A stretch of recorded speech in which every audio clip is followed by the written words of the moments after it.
हाँ जी, good morning, good evening, good afternoon. कैसे हैं आप सब लोग?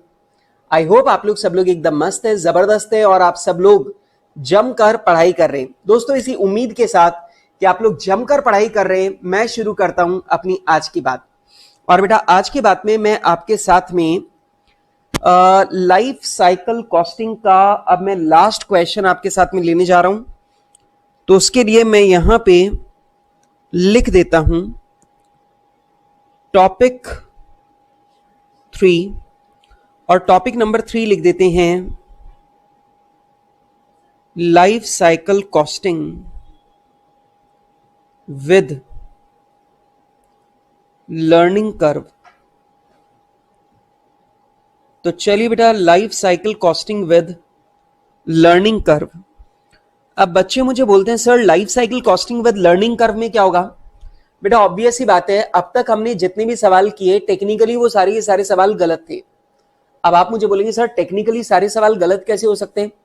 एक बात मुझे बताओ कि अगर अब तक के जितने भी सवाल अपन ने किए उनमें अपन एक नया प्रोडक्ट बनाने के बारे में विचार कर रहे थे, ठीक है, और जो नया प्रोडक्ट है वो बनाने के बारे में विचार कर रहे हैं, तो नए प्रोडक्ट में तो लर्निंग कर्व वाली लर्निंग स्टेज रहेगी, और वर्कर्स की अगर लर्निंग स्टेज रहेगी तो ऑब्वियस ही बात है वहां पर लर्निंग कर्व का कॉन्सेप्ट लगना ही चाहिए था। लेकिन अब तक हमने किसी भी सवाल में लर्निंग कर्व का कॉन्सेप्ट नहीं लगाया। लेकिन अब मैं आपके साथ में डिस्कस कर रहा हूं कि अगर हम एक नया प्रोडक्ट लॉन्च कर रहे हैं तो ऑब्वियस बात है नए प्रोडक्ट के केस में जो हमारे वर्कर्स हैं उनकी लर्निंग स्टेज रहेगी, और ऑब्वियस ही बात है यार, वर्कर्स की अगर लर्निंग स्टेज रहेगी तो वहां पर लर्निंग कर्व का कॉन्सेप्ट जो है वो तो लगेगा ही लगेगा। दैट मीन्स जो हमारा लेबर का टाइम है या जो हमारी लेबर की कॉस्ट है वो लगातार रिड्यूस होनी चाहिए। और लगातार रिड्यूस क्यों होनी चाहिए? क्योंकि वर्कर जैसे जैसे काम को रिपीट करता जाएगा, वर्कर सेम यूनिट बार बार बनाता जाएगा, उसका बनाने का तरीका इंप्रूव होता जाएगा, उसकी प्रैक्टिस होती जाएगी और उसको लगने वाला टाइम कम होता जाएगा। तो ऑब्वियस ही बात है, जब तक वर्कर की लर्निंग स्टेज चल रही है तब तक लर्निंग कर्व का कॉन्सेप्ट लगना चाहिए। लेकिन अब तक मैंने किसी भी सवाल में लर्निंग कर्व का कॉन्सेप्ट नहीं लगाया। इसका मतलब जितने भी सवाल अभी तक मैंने किए वो सारे के सारे सवाल टेक्निकली रॉन्ग है। तो एक बात ध्यान रखना, अगर हम कभी भी लाइफ साइकिल कॉस्टिंग को अगर हम लोग सॉल्व करते हैं और वहां पर एक नया प्रोडक्ट है, तो असल जिंदगी में वो कभी भी सही नहीं हो सकता अगर आपने लर्निंग कर्व का कॉन्सेप्ट इस्तेमाल नहीं किया। ठीक है, तो बेटा अब मैं तुम्हारे साथ में डिस्कस करने जा रहा हूं कि अगर आपके सामने लाइफ साइकिल कॉस्टिंग का सवाल आता है और वो सवाल लर्निंग कर्व के कॉन्सेप्ट को इन्वॉल्व करता है, तो हम लोग सवालों को कैसे सॉल्व करेंगे? तो मेरा जवाब है सिर्फ इतना सा कि अगर सवाल में लर्निंग कर्व का कॉन्सेप्ट दे रखा है तो ध्यान रखना लाइफ साइकिल कॉस्टिंग का सवाल वैसे ही सॉल्व होगा जैसे हमने अभी तक सॉल्व किया है। बस फर्क सिर्फ इतना सा होगा कि अब डायरेक्ट लेबर कॉस्ट और वेरिएबल ओवरहेड कॉस्ट निकालते टाइम मुझे लर्निंग कर्व का इफेक्ट भी लेना है।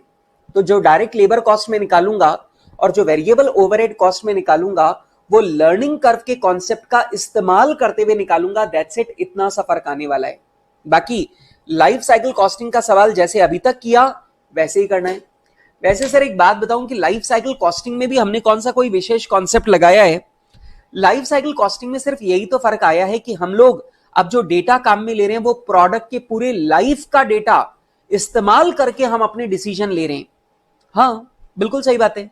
तो यहां पर इस चैप्टर के अंदर कोई बहुत विशेष कुछ नया नहीं है, सिर्फ इतनी सी बात है कि जो कुछ भी तुम डिसाइड कर रहे हो उसके लिए तुम पूरी लाइफ का डेटा यूज कर रहे हो। दैट्स इट, बात खत्म।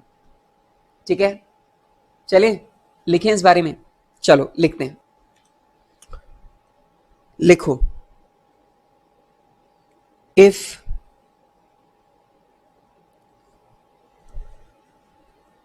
We are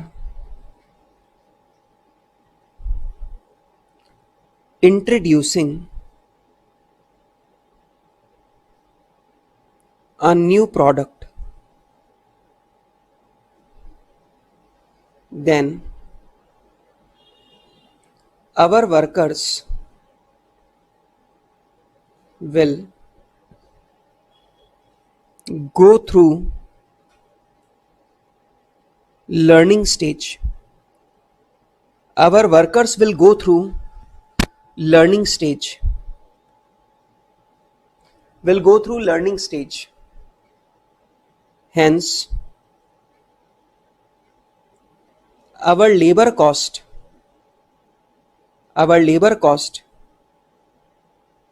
and overhead cost, labor and overhead cost will carry the effect of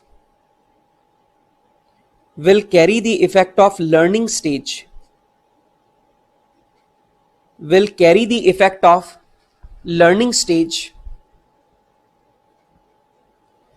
therefore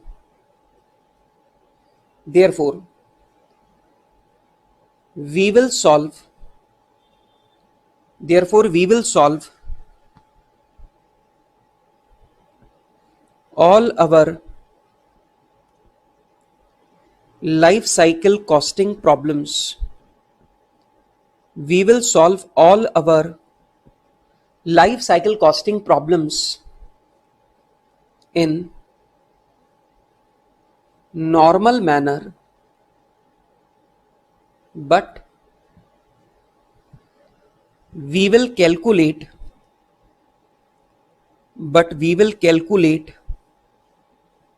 labor cost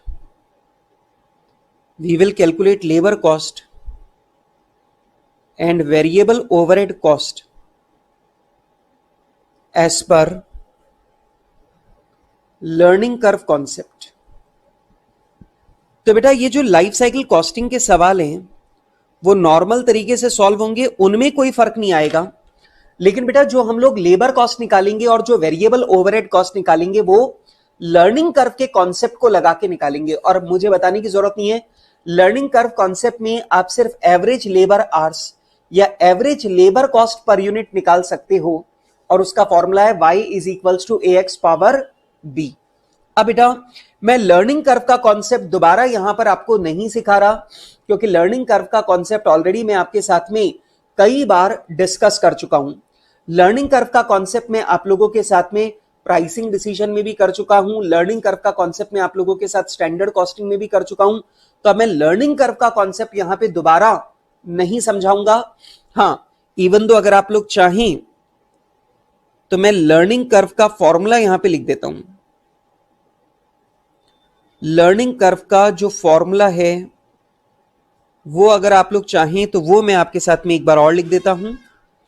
learning curve का फॉर्मूला था y is equals to ax power b, जहां पे मैं आपको याद दिला दूं y का मतलब है एवरेज लेबर कॉस्ट या average labour hours per unit. तो एवरेज लेबर कॉस्ट या average labour hours per unit, ठीक है। a is equals to labour hours और labour cost per unit for the first unit. जो पहला यूनिट हम लोग ने बनाया था उसे बनाने में जो टाइम लगा या जो कॉस्ट लगी वो। x का मतलब है क्यूमुलेटिव प्रोडक्शन यूनिट्स, मतलब आपने टोटल कितने यूनिट्स का प्रोडक्शन किया है वो। b होता है learning curve coefficient, learning curve coefficient, याद है? अच्छा, इसके अलावा मैं आपको बता दूं लर्निंग कर्व कॉफिशिएंट निकालने का फॉर्मूला होता है लॉग ऑफ लर्निंग रेशियो या लर्निंग रेट। आपको ध्यान है हमारी लर्निंग रेट 90% हो सकती है, 80% हो सकती है, 70% हो सकती है। तो जो भी हमारी लर्निंग रेट है उसका लॉग डिवाइडेड बाय log 2।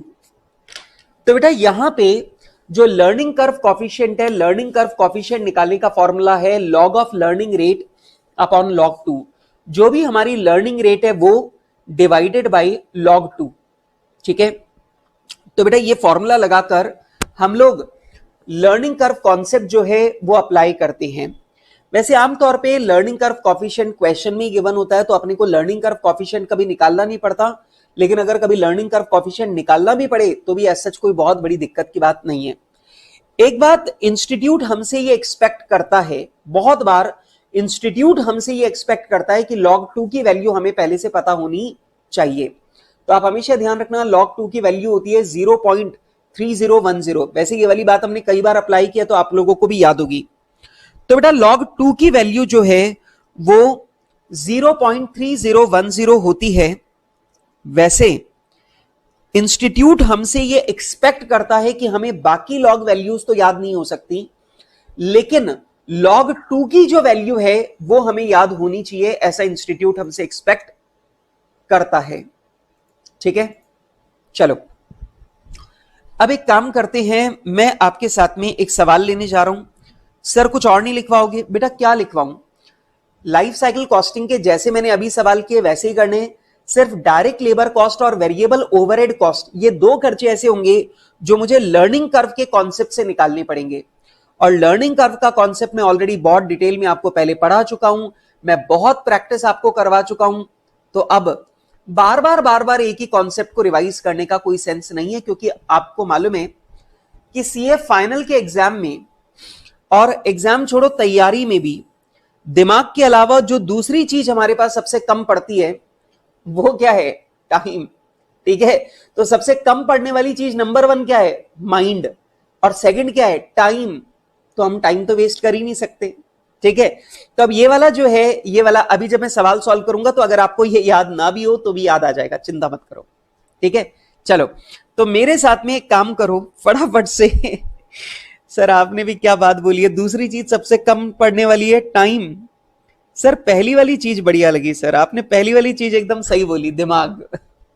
चलो अब मेरे साथ में सब लोग फटाफट से क्वेश्चन नंबर 7 निकाल लीजिए, तुम्हारी बुक तुम्हारे सामने है और फटाफट से क्वेश्चन नंबर 7 जो है वो मेरे सामने निकाल लीजिए। ये लीजिए भाई क्वेश्चन नंबर 7, ये आ गया आपके सामने। ठीक है, अब क्वेश्चन नंबर 7 क्या कहता है, रीड करो। क्वेश्चन नंबर 7 कहता है डीके, क्या बोल रहा है? DK international is developing a new product. मैं तो जानता ही हूं बेटा और आप लोग भी जानते हैं, लर्निंग कर्व का कॉन्सेप्ट लगता ही तब है जब या तो प्रोडक्ट नया हो या वर्कर नया हो। अब ऑब्वियस ही बात है, हम एक नया प्रोडक्ट डेवलप कर रहे हैं, इसका मतलब नया प्रोडक्ट है, तो ऑब्वियस ही बात है यहां पे लर्निंग कर्व का जो कॉन्सेप्ट है वो अप्लाई होगा ही होगा। During its expected life 16,000 units of the product will be sold at ₹102 per unit. दिमाग लगा रहे हो क्या कह रहा है? ये कह रहा है इसकी पूरी लाइफ के दौरान हम 16,000 यूनिट बेचेंगे। और बेटा जी एक यूनिट हम कितने का बेचेंगे? 102 का। अच्छा, production will be in the batches of 1000 unit.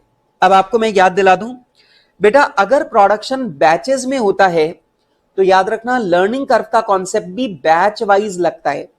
बेटा अगर आप एक एक यूनिट बनाते हो तो आप यूनिट वाइज सीखते हो, लेकिन अगर आप बैच में प्रोडक्शन करते हो तो फिर आप बैच वाइज सीखते हो। अब समझो, अगर पूरी लाइफ में टोटल 16,000 यूनिट बेचनी है और एक बैच में 1,000 यूनिट बनानी है, तो ऑब्वियस सी बात है बेटा, ऑब्वियस सी बात है आप पूरी लाइफ के अंदर टोटल 16 बैच बनाओगे। और बेटा अगर पूरी लाइफ में आप टोटल 16 बैच बनाओगे तो आप काम करने का तरीका भी सिर्फ 16 बार सीखोगे। ठीक है, लेकिन अगर आप ये प्रोडक्शन यूनिट वाइज करते तो आप यही काम 16,000 बार सीखते, आप ये काम 16,000 बार रिपीट करते और 16,000 बार रिपीट करते तो 16,000 बार सीखते। लेकिन आप बैच में प्रोडक्शन कर रहे हो, आप एक ही बार में 1000 यूनिट बना देते हो, तो आपने ये काम कितनी बार किया? 16 बार। तो सीखा कितनी बार? 16 बार। तो यहां पर बैच में प्रोडक्शन हो रहा है, तो ध्यान रखना लर्निंग कर्व का कॉन्सेप्ट भी बैच वाइज लगेगा। ठीक है, आगे the labour cost is expected to reduce due to the effect of learning for the first 8 batches produced. सवाल कहता है हमारी जो लेबर कॉस्ट है वो घटती जाएगी, लेकिन ये घटने का दौर सिर्फ 8 बैच तक चलेगा। इसका मतलब ये हुआ कि 8 बैच बनाने पर हमारी लर्निंग स्टेज खत्म हो जाएगी। और आप लोग जानते हैं कि अगर लर्निंग स्टेज खत्म हो गई तो उसके बाद फिर हमें उतना ही टाइम लगेगा जितना 8वें बैच में लगा था।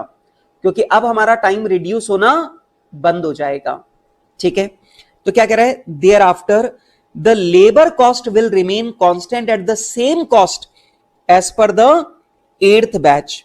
और ये कह रहा है कि 8 बैच के बाद में जो 9, 10, 11, 12, 13, 14, 15, 16, ये जो 8 के बाद बाकी के 8 बैच हैं, इनमें उतना ही टाइम लगेगा जितना 8वें बैच में लगा था। अब ऑब्वियस सी बात है, सवाल के मुताबिक 8 बैच में हमारी लर्निंग वाली स्टेज खत्म हो जाएगी। और दोस्तों, अगर एक बार लर्निंग वाली स्टेज खत्म हो गई तो फिर टाइम रिड्यूस होना बंद हो जाता है। अब हमें 8 के बाद में कितना टाइम लगेगा, जितना 8वें बैच में टाइम लगा था उतना ही 9वें में लगेगा, उतना ही 10वें में लगेगा। इसका मतलब यह हुआ कि मुझे पता लगाना पड़ेगा कि मुझे 8वें बैच में कितना टाइम लगा। ठीक है, अच्छा, the labour cost for the first batch of 1000 unit is expected to be ₹55,000। सवाल कहता है पहले बैच में जो हमारी लेबर कॉस्ट लगेगी वो 55,000 है। अब देख लो, पहले बैच की लेबर कॉस्ट दे रखी है, व्हाट इज दिस, ये आ गया हमारे पास ए, ये आ गया ए।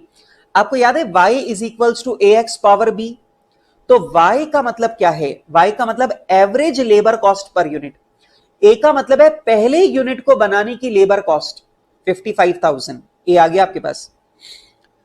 A 90% learning effect is expected to occur. और बेटा हमारा मानना है कि हमारी लर्निंग की रेट क्या है, 90%। The direct material and other non labour related variable overhead cost will be ₹50 per unit through out the life of the product. सवाल कहता है डायरेक्ट मटीरियल का खर्चा और वो सारी वेरिएबल कॉस्ट जो लेबर से कनेक्टेड नहीं है वो सब मिलाकर हमारी रहेगी ₹50 पर यूनिट। और सवाल ये कह रहा है ये कॉस्ट पूरे प्रोडक्ट की लाइफ साइकिल में सेम रहेगी। ठीक है, बहुत ही बढ़िया, आगे सुनो। There are no fix cost that are specific to the product. बेटा ऐसी कोई फिक्स कॉस्ट नहीं है जो हम इस प्रोडक्ट के लिए अलग से लगाते हैं। इसका मतलब जो खर्चे हैं सारे कॉमन हैं, और आप लोग जानते हैं डिसीजन लेते टाइम हम लोग कॉमन बांटे हुए खर्चों में दिमाग नहीं लगाते, हम सिर्फ उन्हीं खर्चों में दिमाग लगाते हैं जो आपकी पॉकेट से एक्स्ट्रा खर्च हो रहे हैं प्रोडक्ट के लिए, और वैसा कोई है ही नहीं। अच्छा, the learning index for 90% learning curve is -0.152। तो बेटा आपको यहां पे लर्निंग कर्व कॉफिशिएंट दे रखा है 90% का, लर्निंग कर्व कॉफिशिएंट आपको 90% का दे रखा है -0.152। ठीक है बेटा, 8 की पावर -0.152 की वैल्यू आपको दे रखी है, 7 की पावर -0.152 की वैल्यू आपको यहां पे दे रखी है। अब एक बात समझना, मैंने आपको बताया था कि 8 बैच के बाद लर्निंग स्टेज खत्म हो जाएगी, और 8 बैच के बाद फिर आगे की जो 8 बैच है उनमें मुझे उतना ही टाइम लगेगा जितना मुझे 8वें बैच में लगा। अब सवाल आता है इसके लिए मुझे यह पता लगाना पड़ेगा कि 8वें बैच की लेबर कॉस्ट क्या है, क्योंकि जो 8वें बैच की लेबर कॉस्ट है वही 9, 10, 11, 12, 13, 14, 15, 16 सबकी लेबर कॉस्ट वही है। सही बात है। अब 8वें बैच की लेबर कॉस्ट कैसे निकालें, सिंपल है, 7 बैचेस की टोटल लेबर कॉस्ट निकाल लो, 8 बैच की टोटल लेबर कॉस्ट निकाल लो। अब 8 बैच की टोटल लेबर कॉस्ट में से अगर मैं 7 बैच की टोटल लेबर कॉस्ट को घटा दूं तो ऑटोमेटिकली मेरे पास आ जाएगा 8वें बैच की लेबर कॉस्ट। बेटा 8 बैच की टोटल कॉस्ट में से अगर मैं 7 बैच की टोटल कॉस्ट को घटा दूं तो बचेगी क्या, 8वें बैच की लेबर कॉस्ट। तो काम हो सकता है, कोई दिक्कत नहीं। और देख लो यहां पे 7 बैचेस की लेबर कॉस्ट निकालने के लिए भी मेरे पास जानकारी है। अच्छा, अब आपसे रिक्वायर किया जा रहा है calculate the expected direct labour cost of the 8th batch. आपको 8वें बैच की डायरेक्ट लेबर कॉस्ट निकाल के बतानी है, तो ये तो निकालनी थी, सवाल भी आ गया, निकाल देंगे। दूसरा, calculate the expected contribution to be earned from the product over its life time. इस प्रोडक्ट की पूरी लाइफ में हम टोटल कितना कंट्रीब्यूशन कमाएंगे वो बताओ। And last, calculate the rate of learning, ये है मेन क्वेश्चन, ये है मेन प्रॉब्लम। ठीक है, आप चाहो तो इसके ऊपर लिख लो, बाकी जो 2 सवाल हैं वो तो बच्चों वाले सवाल हैं, उनमें कुछ नहीं है। आप चाहो तो लिख लो इसके ऊपर सुपर्ब। ये बहुत जोरदार क्वेश्चन है। ये कहता है calculate the rate of learning required to achieve a life time product contribution of ₹5 lakh, assuming that a constant rate of learning applies throughout the product life। अब देखो इसने कितनी बदमाशियां लगाई है। ये कह रहा है बताइए कि हमारी लर्निंग रेट 90% की जगह कितनी हो, हमारी लर्निंग रेट 90% की जगह कितनी हो कि उस कंडीशन में हम लोगों को लाइफ टाइम प्रॉफिट 5 लाख रुपए, life time contribution 5 lakh rupees का मिल जाए। सुना क्या लिखा है? लिखा है बताओ हमारी लर्निंग रेट 90% की बजाय कितने परसेंट हो कि हमें लाइफ टाइम कंट्रीब्यूशन 5 लाख का मिले, पहली बात। और दूसरी बात सुनो, ये कह रहा है आपको ये मान के चलना है कि जो लर्निंग वाली स्टेज है वो लर्निंग वाली स्टेज पूरी लाइफ टाइम चलने वाली है। मतलब जो लर्निंग वाली स्टेज है वो 8 यूनिट पे खत्म नहीं होगी, बल्कि लर्निंग वाली स्टेज पूरी 16 यूनिट तक चलेगी। आपको यह मान के चलना है, ठीक है। तो अब सवाल आता है कि आप इसे कैसे सॉल्व करेंगे। तो ये पहले 2 सवाल तो बच्चों वाले सवाल है, तीसरा सवाल है जिसमें हमें दिमाग लगाना पड़ेगा, लेकिन तभी तो मजा आता है। अगर सवालों में दिमाग ही ना लगाना पड़े तो फिर मजा कैसा, है ना। चलो सब बच्चे मेरे साथ में यहां पर ध्यान देंगे, प्लीज लिसन केयरफुली। पहला सवाल है calculate labour cost, calculate labour cost of 8th batch. आपको 8th बैच की लेबर कॉस्ट कैलकुलेट करके बतानी है, आपको 8th बैच की लेबर कॉस्ट कैलकुलेट करके बतानी है। अब सब बच्चे ध्यान से सुनो। पहली बात, average labour cost per batch, average labour cost per batch for 7 batches. आप ध्यान से सुनो, मैंने यहां 7th बैच नहीं लिखा, 7 बैचेस लिखा है। इसका मतलब अगर मैं 7 बैचेस बनाता हूं तो मेरी average labour cost 7th batch की कितनी होगी, ठीक है। समझ में आ रही है? 7th बैच नहीं, 7 बैच की एवरेज लेबर कॉस्ट क्या होगी, ठीक है। अब सुनो, फॉर्मूला आप लोग जानते हो, y is equals to ax power b। अब सुनो, y का मतलब होता है एवरेज लेबर कॉस्ट, और यहां पे बैच वाइज प्रोडक्शन हो रहा है तो y का मतलब है average labour cost per batch. a का मतलब है पहले बैच में लगने वाली लेबर कॉस्ट, और बेटा पहले बैच में लगने वाली लेबर कॉस्ट है 55,000 इंटू एक्स। एक्स का मतलब होता है क्यूमुलेटिव प्रोडक्शन या टोटल प्रोडक्शन।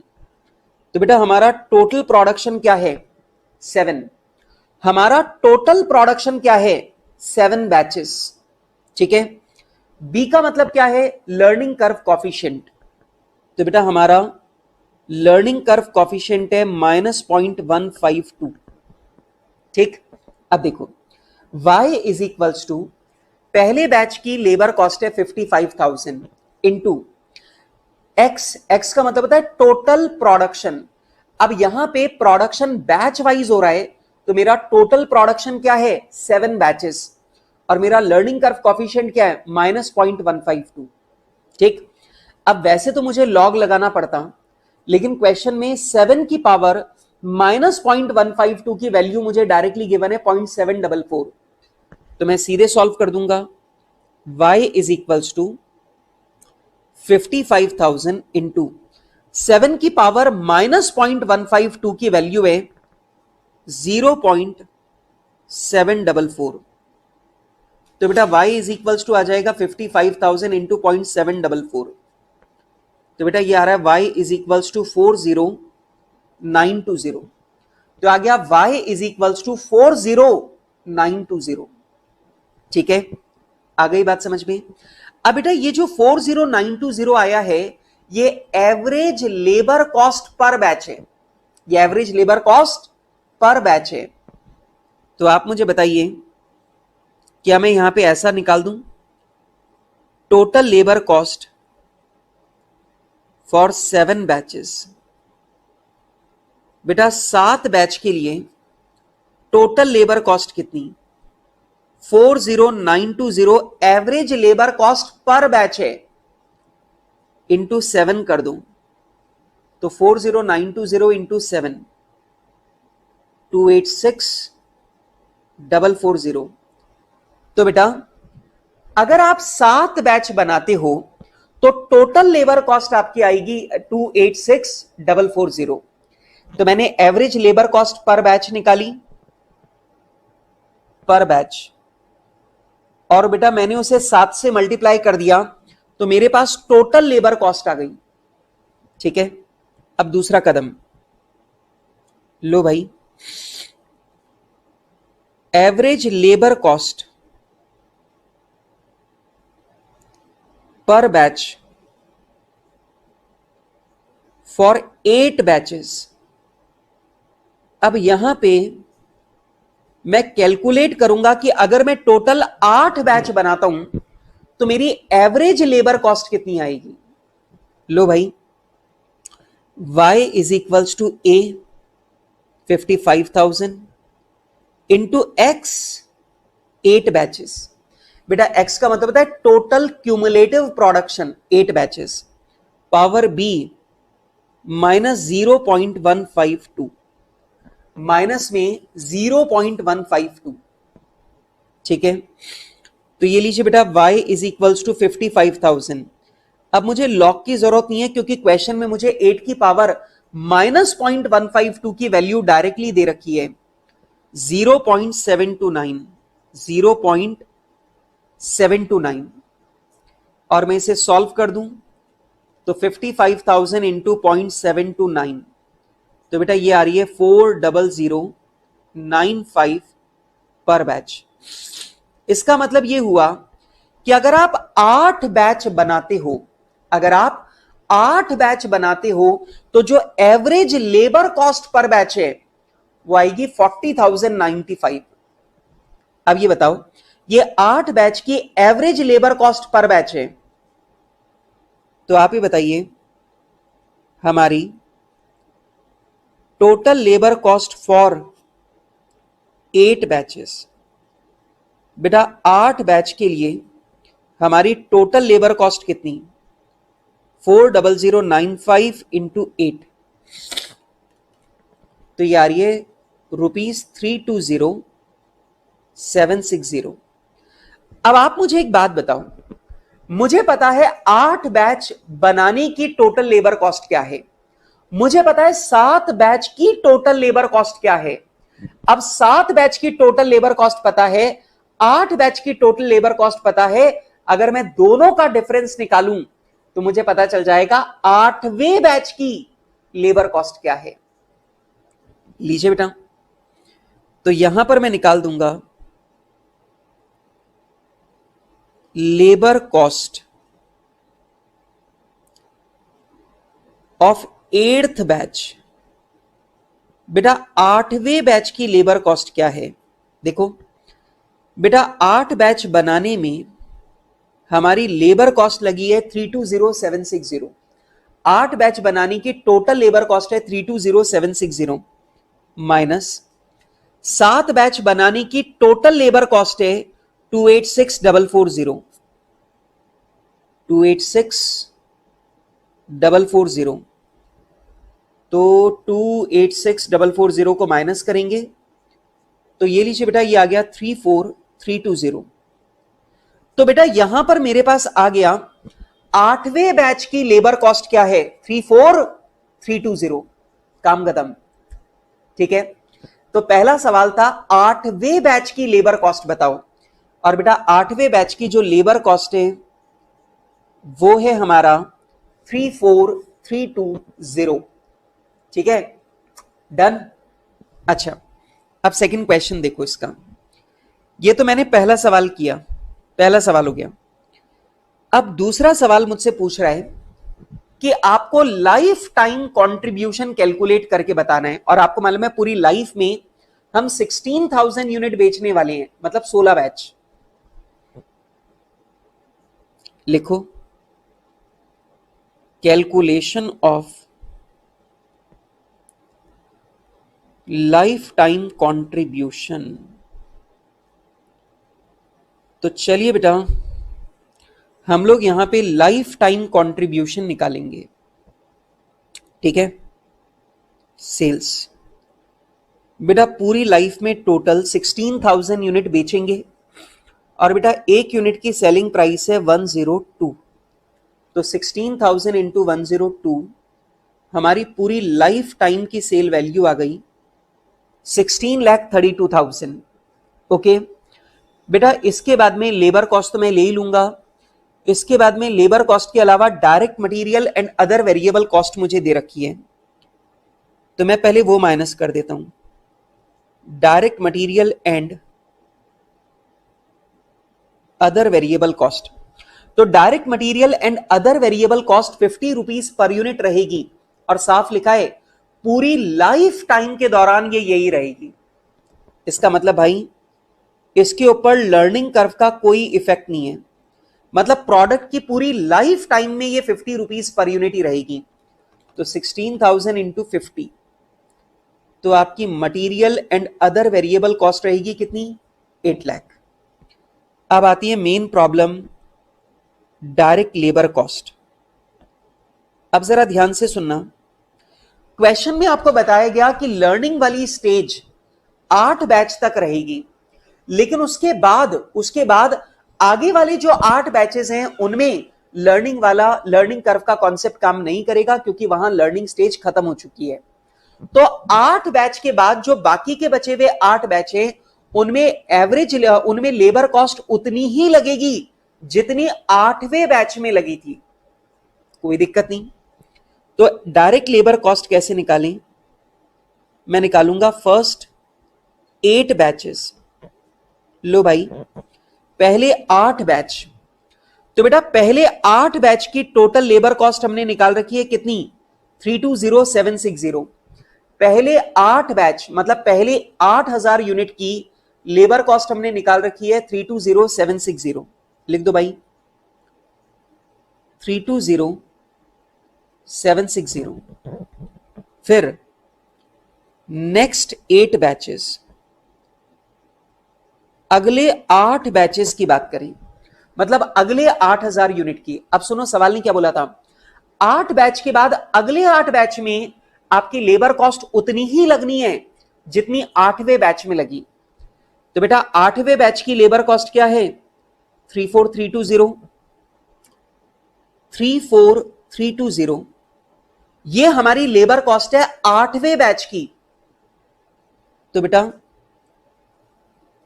34320 अगले 8 बैच में हमारी कॉस्ट होगी 274560। 274560। और बेटा अगर मैं इन्हें माइनस कर दूं, बेटा इनके अलावा और कोई खर्चा है नहीं, तो मेरे पास आ जाएगा कंट्रीब्यूशन। अब ध्यान से समझो बेटा, पहले 8 बैच की लेबर कॉस्ट मैंने ले ली 320760, ये मैंने निकाल रखी है। उसके बाद अब जो 8,000 बैच हैं उनमें आपकी लेबर कॉस्ट उतनी ही लगेगी जितनी 8वें बैच में लगी थी। तो बेटा अगले 8 बैच की लेबर कॉस्ट मैंने 8वें बैच के मुताबिक निकाल ली, ठीक है। और बेटा मेरा आंसर आ रहा है 16,32,000 माइनस 8 लाख माइनस 320,760 माइनस 274560। और बेटा ऐसा करने पर ये आ रहा है 236680। 236680। और मैं इसे पूरा लिख भी देता हूं, ये हमारा लाइफ टाइम कंट्रीब्यूशन है। तो बेटा यहां पर बेटा ये जो मैंने निकाला है ये पूरी लाइफ की सेल लेके निकाला है। तो ऑब्वियस बात है ये जो कंट्रीब्यूशन आया ये क्या है, ये लाइफ टाइम कंट्रीब्यूशन है, मतलब पूरी लाइफ के दौरान जो टोटल कंट्रीब्यूशन आएगा वो इतना आएगा। ठीक है, अब आता है हमारे सामने तीसरा सवाल, और तीसरा सवाल यह है कि अगर हम चाहते हैं कि हमारा ये लाइफ टाइम कंट्रीब्यूशन 2,36,680 की जगह 5 लाख आए, तो बताइए हमारी लर्निंग रेट क्या हो। जो लर्निंग रेट अभी हमारी 90% है, वो लर्निंग रेट क्या हो। ठीक है, तो ये सवाल बहुत टेढ़ा सवाल है। ठीक है, कोई दिक्कत नहीं। तो लीजिए बेटा, calculation of learning rate if desired contribution is 5 lakh. बेटा आपको मालूम है यहां पे आपको डिजायर्ड कंट्रीब्यूशन दे रखा है, लेकिन पूछी आपसे लेबर की लर्निंग रेट है। जरा सोचो, दिया क्या है, डिजायर्ड कंट्रीब्यूशन, लेकिन पूछी क्या है, लेबर की लर्निंग रेट। तो अपने को डिजायर्ड कंट्रीब्यूशन से लेबर तक आना पड़ेगा। कैसे, समझो। सबसे पहली बात ये बताओ हमारी सेल्स कितनी है। हम 16,000 यूनिट बेचने वाले हैं, और बेटा 16,000 यूनिट हम क्या रेट में बेचने वाले हैं, 102। तो जल्दी से मुझे बताओ हमारी लाइफ टाइम सेल क्या है, 16,32,000। बेटा अगर मैं लाइफ टाइम सेल्स में से अगर माइनस कर दूं डिजायर्ड कंट्रीब्यूशन, और मेरा डिजायर्ड कंट्रीब्यूशन है 5 लाख, अगर मैं सेल्स में से डिजायर्ड कंट्रीब्यूशन को लेस कर दूं, तो क्या मेरे पास डिजायर्ड वेरिएबल कॉस्ट आ जाएगी। तो मेरे पास डिजायर्ड वेरिएबल कॉस्ट आएगी 11,32,000। तो मेरे पास डिजायर्ड वेरिएबल कॉस्ट आ गई 11,32,000। अगर मैं डिजायर्ड वेरिएबल कॉस्ट में से direct material 16,000 into 50 that is 8 lakh, अगर मैं डिजायर्ड वेरिएबल कॉस्ट में से मटेरियल को निकाल दूं, तो मेरे पास आ जाएगी डिजायर्ड लेबर कॉस्ट। मेरे पास आ जाएगी डिजायर्ड लेबर कॉस्ट, और ये लीजिए बेटा मेरे पास डिजायर्ड लेबर कॉस्ट आ रही है 3,32,000।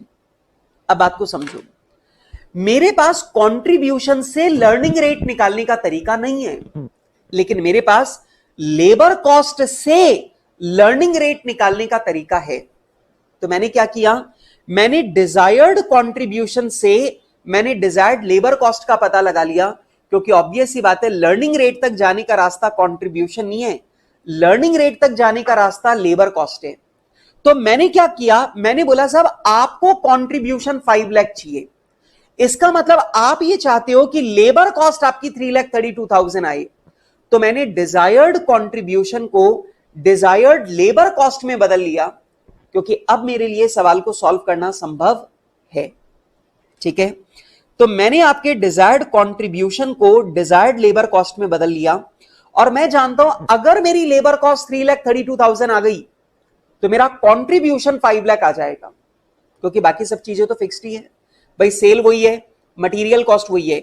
लेबर कॉस्ट अगर 3,32,000 आ गई तो कंट्रीब्यूशन 5 लाख आ जाएगा, क्या दिक्कत है। ठीक, चलो अब दूसरी बात पर आते हैं।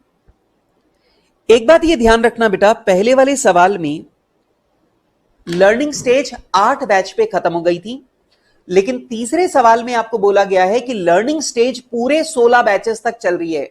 इसका मतलब ध्यान रखना, थर्ड वाले क्वेश्चन में यह मानना है कि लर्निंग वाली स्टेज पूरे 16 बैचेस तक कंटिन्यूड है।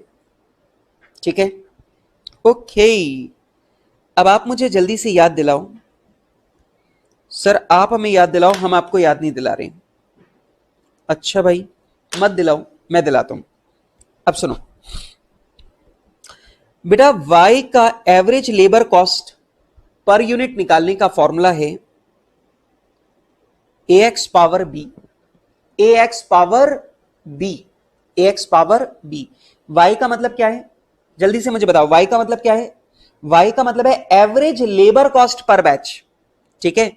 लेकिन मेरे पास यहां पर जो डिजायर्ड लेबर कॉस्ट है ये टोटल में है। तो एक काम करते हैं, सबसे पहले अपन लोग निकालते हैं एवरेज लेबर कॉस्ट। बेटा 3,32,000 ये आपकी लेबर कॉस्ट है 16 बैचेस की।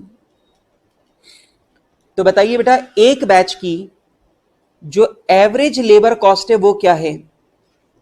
20750। जल्दी से चेक करके बताओ, आपको ये बात समझ में आ रही है? बेटा फॉर्मूला में y का मतलब है एवरेज लेबर कॉस्ट, और मेरे पास में जो 3,32,000 है ये है टोटल लेबर कॉस्ट। तो मैंने 16 बैचेस से डिवाइड कर दिया, तो मेरे पास एवरेज लेबर कॉस्ट आ गई 20750। अब देखो, average labour cost per batch 20750 is equals to पहले बैच की labour cost 55,000 into cumulative production 16, cumulative production 16 power b। अब यहां पर b की वैल्यू मुझे नहीं पता। सर क्यों नहीं पता? गिवन है। मैंने बोला नहीं, यहां पर आपसे पूछा ही गया है कि बताइए लर्निंग कर्व रेशो 90% की बजाय कितना हो कि हमें 5 लाख रुपीस का कंट्रीब्यूशन मिल जाए। तो बेटा यहां पर लर्निंग कर्व जो है, उसकी लर्निंग की जो रेट है वो आपसे पूछी गई है। तो लर्निंग की रेट ही अगर आपको नहीं पता तो लर्निंग कर्व कॉफिशिएंट कैसे निकालोगे? इसलिए काम ऐसे नहीं चलेगा। अच्छा, तो फिर क्या करें? चलो, तो बेटा इसके लिए मैं इसे ऐसा लिख देता हूं। क्या मैं ऐसा कर सकता हूं? 16 power b is equals to 20750 divided by 55,000। क्या मैं ऐसा लिख सकता हूं? 16 power b is equals to 20750 divided by 55,000। बेटा ये 55,000 20750 के नीचे चला गया, लिख सकते हैं? बिल्कुल सर, क्यों नहीं लिख सकते? आपका राज है सर, आप कुछ भी लिख सकते हो। अब इसे सॉल्व करने के लिए मैं दोनों साइड में ले रहा हूं लॉग।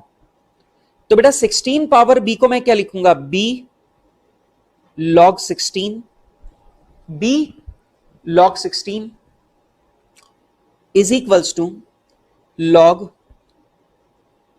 20750 minus log 55,000।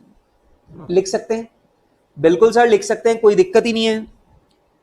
तो आप मुझे बताइए, क्या मैं ऐसा लिख सकता हूं? b मल्टीप्लाइड बाय, अब मुझे log 16 की वैल्यू पता करनी है, और आप लोग जानते बेटा log 16 की वैल्यू पता करनी है तो कहां चलना पड़ेगा? अपने को चलना पड़ेगा log टेबल में। अच्छा, तो ये लीजिए बेटा, ये मैंने अपना वॉल्यूम 1 ओपन कर लिया है, और मुझे पता है कि जो मेरा वॉल्यूम 1 है उस वॉल्यूम 1 के एंड में लॉग टेबल है। तो ये लीजिए बेटा, मैंने वॉल्यूम 1 जो है इसका एंड निकाला है, लेकिन मुझे यहां पे लॉग टेबल दिखाई नहीं दे रही है। इस वाले पीडीएफ में लॉग टेबल नहीं है। चलो अभी ढूंढते हैं। लो भैया, मैंने ढूंढ लिया, और मैं आपके लिए ढूंढकर ये ले आया हूं। मैं आपके लिए ढूंढकर वॉल्यूम 1 ले आया हूं। अब आपका वीडियो तो भैया मैंने कर दिया था पॉज, लेकिन मुझे भैया पूरा लॉग टेबल के लिए मुझे पूरी बुक डाउनलोड करके लानी पड़ी है दोबारा से। सर कोई बात नहीं, इतनी मेहनत तो आप कर सकते हो। यस कर सकता हूं। अब सुनो, आ जाओ। अब सबसे पहला देखो, मुझे log 16 की वैल्यू चाहिए। अब 16 है 2 डिजिट, माइनस कर देंगे 1 तो मेंटिसा हो जाएगी 1, ठीक है। और log 16 की वैल्यू कैसे देखेंगे? 16 में 0, और बेटा 16 में 0 देखेंगे तो वैल्यू क्या आएगी? 2041। तो 16 का हो गया मैंटिसा 1, और बेटा जो कैरेक्टरिस्टिक वैल्यू है वो आ रही है 2041, तो 1.2041 लो भाई लिखो 1.2041। अब देखो मैं भूल गया, मेरे को दोबारा चेक करना पड़ेगा, तो भाई चेक करें 1.2041 करेक्ट है भाई, 2041 ही है, लिख दिया, इज इक्वल्स टू। अब ध्यान से देखो मुझे यहां पे चाहिए log 20750 की वैल्यू, कितने डिजिट है 5, एक माइनस कर दो तो मैंटिसा हो गई 4 पॉइंट। अब मुझे यहां पर 2075 की वैल्यू देखनी है, तो 2075 की वैल्यू देखें, लो भाई 20 में अपन देखेंगे 7, तो लो भाई 20 में मैंने देखा 7, लो भाई तो 20 में ये आ गया 7। अच्छा और आगे क्या है 2075। अब बेटा चौथी डिजिट है 5, चौथी डिजिट है हमारी 5, चौथी डिजिट है हमारी 5, तो 5 आ गया ये, तो चौथी डिजिट हमारी 5 में आ गई है ये 11। तो लीजिए बेटा मैंने कर दिया 3160 और इसमें मैंने प्लस कर दिया 11, तो बेटा मेरी 2075 की वैल्यू आ रही है 3171। तो बेटा मैंने 20 में देखा 7, तो 20 में 7 की वैल्यू 20 में 7 की वैल्यू आ रही है 3160, और बेटा चौथा डिजिट है 5 की वैल्यू आ रही है 11, तो मैंने 3160 में 11 को जोड़ दिया तो हमारी वैल्यू आ रही है 3171। तो लो भाई लिख दूं 4.3171 माइनस, अब मुझे log 55,000 की वैल्यू चाहिए, कितने डिजिट है 5, माइनस 1 कर दो 4 पॉइंट। अब मुझे 55 की वैल्यू देखनी है log में, तो कैसे देखेंगे 55 में 0, तो लो भाई 55 में 0, तो 55 में 0 की वैल्यू है 7404, तो बेटा log वैल्यू मैंने देखी 55 में 0, तो आ रही है 7404, लिख दो भाई 7404। तो ये लीजिए बेटा मैंने b log 16, तो बेटा b तो एज इट इज रह गया, log 16 की वैल्यू मैंने निकाल दी, और बेटा log 20750 माइनस log 55,000 की वैल्यू भी निकाल दी, तो क्या मैं इसे ऐसे लिख सकता हूं log 1.2041 is equals to 4.3171 minus 4.7404, और ऐसा करने पर आ रहा है माइनस का 0.4233, तो बेटा यहां पर आ गया माइनस का 0.4233, ठीक है। क्या मैं ऐसा कर सकता हूं b is equals to minus 0.4233 divided by 1.2041 मैंने ऐसा कर दिया, तो बेटा यहां पर आ जाएगा b is equals to 0.4233 divided by 1.2041, तो यार है 0.3515। वैसे आगे और भी डेसिमल आ रहे हैं 3515488, ठीक है, पर मैंने यहां पे कर दिया 0.3515, ठीक है, और वो भी माइनस में। तो ये लीजिए बेटा यहां पर मेरे लिए लर्निंग कर्व कॉफिशिएंट की जो वैल्यू है वो आ गई माइनस में 0.3515, ठीक है। अब एक बात को सुनो, मैंने यहां पे एवरेज लेबर कॉस्ट का फॉर्मूला लगाया, और एवरेज लेबर कॉस्ट का फॉर्मूला लगाकर मैंने बी की वैल्यू यहां पे निकाल दी, मतलब मैंने लर्निंग कर्व कॉफिशिएंट की वैल्यू यहां पर निकाल दी, लर्निंग कर्व कॉफिशिएंट की वैल्यू मैंने निकाल दी। लेकिन बेटा यहां पर मुझे लर्निंग कर्व कॉफिशिएंट की वैल्यू नहीं पूछी, बल्कि मुझसे लर्निंग रेट पूछी है, मुझे लर्निंग रेट पूछी है। अब जरा सुनो, अब लर्निंग कर्व कॉफिशिएंट की वैल्यू तो आ गई, अब इधर सुनो बेटा, आप याद करो लर्निंग कर्व कॉफिशिएंट का फॉर्मूला है लॉग ऑफ लर्निंग रेट। जो भी हमारी लर्निंग रेट है वो divided by log 2, divided by log 2। ये फॉर्मूला है लर्निंग कर्व कॉफिशिएंट निकालने का।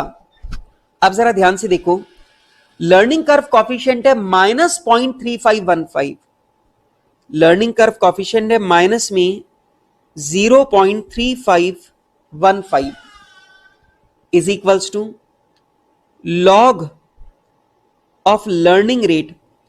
बेटा लर्निंग रेट का लॉग क्या है वो मुझे नहीं पता। अब यहां पे थोड़ी देर के लिए मैं मान लेता हूं कि मेरी जो लर्निंग रेट है वो x है, तो मैंने लर्निंग रेट को क्या अज्यूम कर लिया, x। मैंने लर्निंग रेट को x अज्यूम कर लिया, तो मेरी लर्निंग रेट हो गई है x divided by log 2, divided by log 2, ठीक है, -0.3515 is equals to log x upon log 2 की वैल्यू बेटा आप लोगों को याद रहनी चाहिए 0.3010। बेटा अगर आपको log 2 की वैल्यू याद ना हो तो कोई खास बात नहीं है, आप log 2 की वैल्यू टेबल से भी देख सकते हो। आपको मालूम है बेटा log 2 की वैल्यू हम लोगों को टेबल में नहीं मिलती, क्योंकि टेबल स्टार्ट ही कहां से होती है, 10 से। तो अगर मुझे 2 की वैल्यू देखनी है तो मुझे देखना पड़ेगा 20 में 0, और बेटा अगर मैं 20 में 0 देखूं तो मेरी वैल्यू आ रही है 3010। अब log 2, 2 सिंगल डिजिट है, माइनस कर दिया 1 तो मैंटिसा हो गई 0। पॉइंट 20 में 0 की वैल्यू अगर अपन लोग देखेंगे तो आएगा 3010, ले लिया। अच्छा अब बेटा ये क्रॉस मल्टीप्लाई हो जाए तो क्या मैं ऐसा लिख सकता हूं, log x is equals to 0.3515 multiplied by 0.3010, तो बेटा ये आ रहा है माइनस में 0.1058, तो बेटा ये आ रहा है माइनस में 0.1058, ठीक है, माइनस में 0.1058, ठीक है। अच्छा तो अब log x की वैल्यू यहां पर आ गई। अब आपको मालूम है ये वैल्यू log में है, अब अगर मैं इसका एंटी लॉग निकाल दूं तो नॉर्मल वैल्यू आ जाएगी। कैसे, देखो anti log log x is equals to anti log, या एक काम और करते हैं, आपको मालूम है माइनस में है तो इसे हमें किसी और तरीके से लिखना पड़ेगा, तो चलो अपन किसी और तरीके से लिख देते हैं। मैं लिख देता हूं log x is equals to -1 plus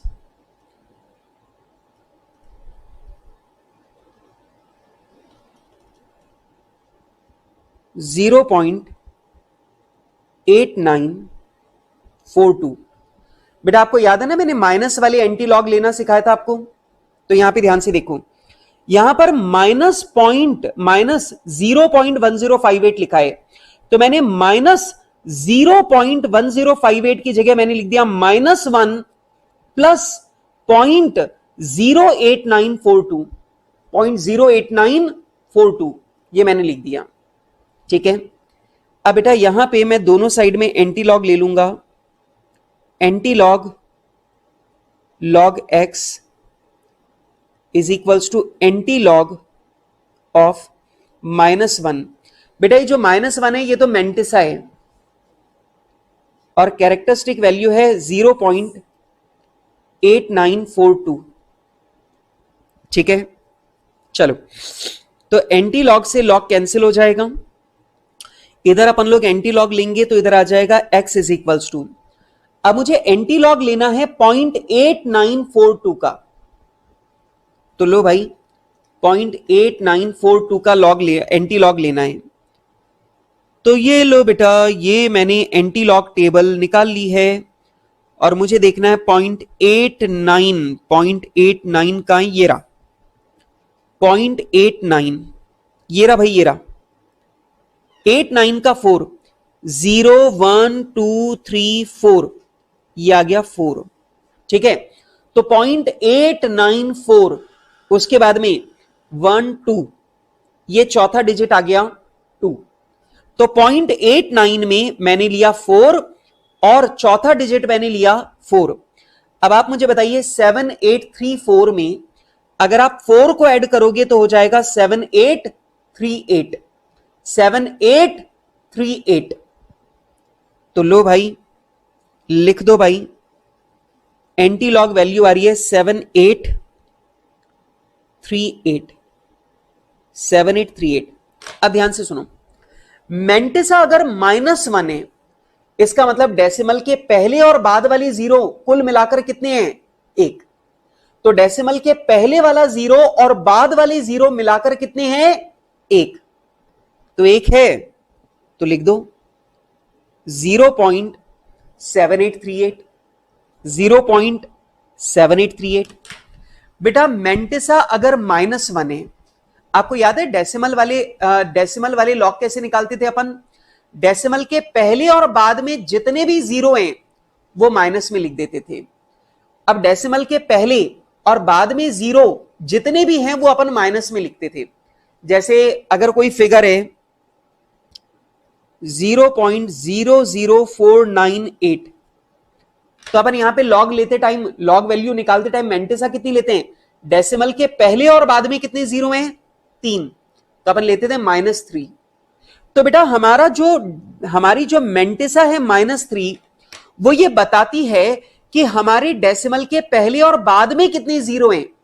तो यहां पर पहले और बाद में जीरो कितने हैं? 3। अब यहां हमारी मेंटिसा है -1, मतलब डेसिमल के पहले और बाद में कुल मिलाकर कितने जीरो हैं? 1। तो मैंने कर दिया 0.7838। और आप तो जानते हैं बेटा ये डेसिमल में है, अगर परसेंटेज में बोले तो 78.38%। तो लीजिए बेटा, जो लर्निंग रेट आप डिजायर कर रहे हो वो है 78.38%। इसका मतलब यह हुआ कि अगर आप 5 लाख रुपए का कंट्रीब्यूशन कमाना चाहते हो तो आपकी लर्निंग रेट 90% की बजाय 78.38% होनी चाहिए। अगर आप 5 लाख रुपीस का कंट्रीब्यूशन कमाना चाहते हो तो 5 लाख रुपीस का कंट्रीब्यूशन कमाने के लिए आपकी लर्निंग रेट होनी चाहिए 78.38%। 78.38%। काम खत्म। ठीक, ये लीजिए बेटा, यहां पर आपका ये वाला क्वेश्चन पूरा का पूरा कंप्लीट हो गया है। मैं यहां पर आपके साथ में डिस्कस करूंगा एक बार दोबारा से। बेटा पहला सवाल मुझे पूछा गया 8वें बैच की लेबर कॉस्ट बताओ। तो मैंने बेटा 7 बैच की टोटल लेबर कॉस्ट निकाली, 8 बैच की मैंने टोटल लेबर कॉस्ट निकाली। और बेटा जब मेरे पास दोनों की टोटल कॉस्ट आ गई तो मैंने क्या किया, 8 बैच की टोटल कॉस्ट में से 7 बैच की टोटल कॉस्ट को माइनस किया, तो मेरे पास 8वें बैच की लेबर कॉस्ट आ गई। ठीक है, और 8वें बैच की लेबर कॉस्ट है 34320। खत्म। दूसरी बात, सवाल ने पूछा लाइफ टाइम कंट्रीब्यूशन निकाल के बताओ। तो मैंने यहां पे लाइफ टाइम कंट्रीब्यूशन कैलकुलेट करके बता दिया। कैसे कैलकुलेट किया? मैंने पूरी सेल वैल्यू ले ली, मैंने पूरी मटेरियल कॉस्ट ले ली। अब सुनो, लेबर कॉस्ट कैसे निकाली? पहले 8 बैच की लेबर कॉस्ट मुझे पता है, और पहले 8 बैच के बाद में लर्निंग वाली स्टेज खत्म हो गई। अब अगले 8 बैच में वही लेबर कॉस्ट लगेगी जो 8वें बैच में लग रही है। तो मैंने 8वें बैच की लेबर कॉस्ट से अगले 8 बैच को मल्टीप्लाई कर दिया, तो मेरे पास 9 10 11 12 13 14 15 16 जो अगले 8 बैच है उनकी लेबर कॉस्ट यहां पर आ गई। और ऐसा करके मैंने लाइफ टाइम कंट्रीब्यूशन निकाल लिया। लेकिन ये मेन प्रॉब्लम नहीं है, प्रॉब्लम थी लर्निंग रेट निकालना। ये कहता हम चाहते हैं कि हमें पूरी लाइफ साइकिल के दौरान 5 लाख रुपए का कंट्रीब्यूशन मिले, और हम लोग आपको ये बताना चाहते हैं, हमने सवाल में एक बदलाव कर दिया है, और बदलाव ये है कि अब आपकी लर्निंग स्टेज पूरी 16 यूनिट तक चलेगी। ठीक है, अब भाई लर्निंग स्टेज अगर पूरी 16 यूनिट तक चलेगी, तो मैंने कैलकुलेट किया, मैंने बोला यार अगर 16,000 यूनिट बेचेंगे तो सेल होगी 16,32,000, 5 लाख का कंट्रीब्यूशन कमाना है, मतलब वेरिएबल कॉस्ट 11,32,000 से ज्यादा नहीं होनी चाहिए।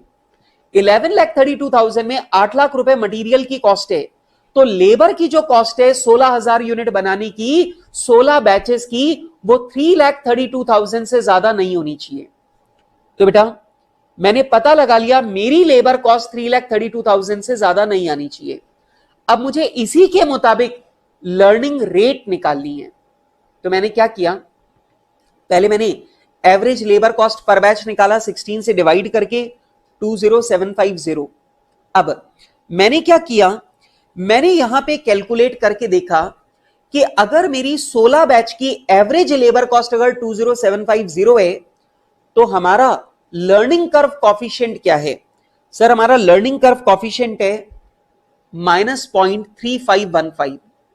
अब मुझे लर्निंग कर्व कॉफिशिएंट पता चल गया, तो मैंने लर्निंग कर्व कॉफिशिएंट का फॉर्मूला लगाया, और लर्निंग कर्व कॉफिशिएंट का फॉर्मूला लगाकर मैंने लर्निंग रेट निकाल दी।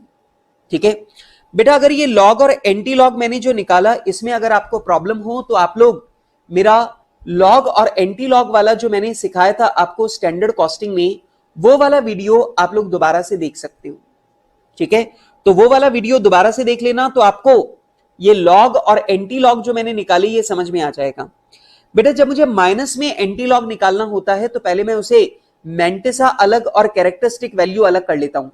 अब मेंटिसा अलग करने से मुझे पता चल गया -1 अगर मेरी मेंटिसा है, मतलब डेसिमल के पहले और बाद में कितने जीरो हैं? 1। ठीक है, अब मैंने एंटी लॉग वैल्यू निकाल ली 0.8942 की, और डेसिमल के पहले एक जीरो लगा दिया। ठीक है, आ गई बात समझ में? आई होप जब आप इस सवाल को दोबारा से सॉल्व करोगे तो आपको कोई भी दिक्कत नहीं आनी चाहिए। ठीक है, वैसे बच्चे मुझे बोलते हैं सर वेरीफाई करके बताओ कि 16,000 यूनिट बनाने पर हमारी एवरेज लेबर कॉस्ट यही आएगी। मैंने बोला वेरीफाई कर सकते हैं भैया, सांच को आंच नहीं, सर प्रूव करके बताओ। लो भाई प्रूफ करके बता देते हैं। सुनो, पहले बैच की लेबर कॉस्ट है, average labour cost by average labour cost 55,000। 2 batches की कितनी? अब आपको मालूम है जब प्रोडक्शन डबल होता है तो आप सीधे लर्निंग रेट से मल्टीप्लाई करके y निकाल सकते हो। अब देखो प्रोडक्शन डबल हो रहा है, तो 55,000 इंटू 0.7838, ये आ गया 43,105। प्रोडक्शन फिर से डबल हो गया, 2 से डबल हो गया 4, तो 43,105 पे सीधे लर्निंग कर्व की रेट निकाल दो 78.38%।